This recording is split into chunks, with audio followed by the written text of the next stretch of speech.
இறை வார்த்தை மத்தேயு நற்செய்தி அதிகாரம் 7 இறை வசனங்கள் 21 முதல் 29 முடிய.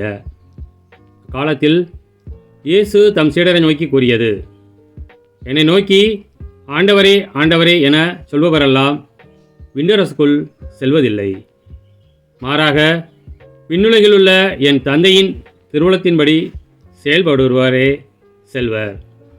அந்நாளில் பலர் என்னை நோக்கி, ஆண்டவரே ஆண்டவரே, உம் பெயரால் நாங்கள் இறைவாக்கு உரைக்கவில்லையா? உம் பெயரால் பேய்களை ஓட்டவில்லையா? உம் பெயரால் வல்ல செயல்கள் பல செய்யவில்லையா என்பர். அதற்கு நான் அவரிடம், உங்களை எனக்கு தெரியவே தெரியாது, நெறிகேடாக செயல்படுவோரே, என்னை விட்டு அகன்று போங்கள் என வெளிப்படையாக அறிவிப்பேன். ஆகவே நான் சொல்லும் இவ்வார்த்தைகளை கேட்டு இவற்றின்படி செயல்படுகிற எவரும் பாறை மீது தம் வீட்டை கட்டிய அறிவாளிக்கு ஒப்பாவர். மழை பெய்தது, ஆறு பெருக்கெடுத்து ஓடியது, பெருங்காற்று வீசியது. அவை அவ்வீட்டின் மேல் மோதியும் அது விழவில்லை, ஏனெனில் பாறையின் மீது அதன் அடித்தளம் இடப்பட்டிருந்தது.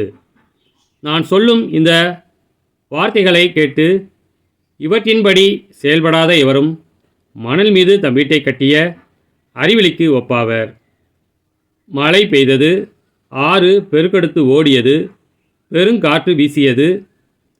அவை அவ்வீட்டை தாக்க அது விழுந்தது, இவ்வாறு பேரழிவு நேர்ந்தது.